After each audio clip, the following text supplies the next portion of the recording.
Okay. Hello, my name is August. Um, I'm publishing this video because my mother published a video searching for my father 25 years ago. It's now 2034, and I still haven't found my father. I know that my father and Karen, my mother, who's now dead actually, met by a custom house and they had some drinks and she showed him what hygge is all about uh, back then in 2009, which is a long time ago now, 25 years to be specific. But let me just tell all you girls, like my mother taught me, that we are a lot of a whole nation, also guys who like to go down to the water and have drinks and hygge.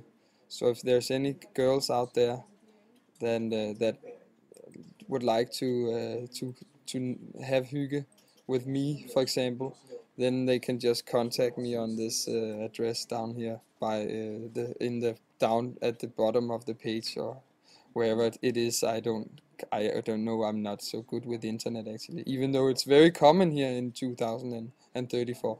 But okay, take care, and I hope to see or hear from you all. Also, my father, if he's out there. Bye.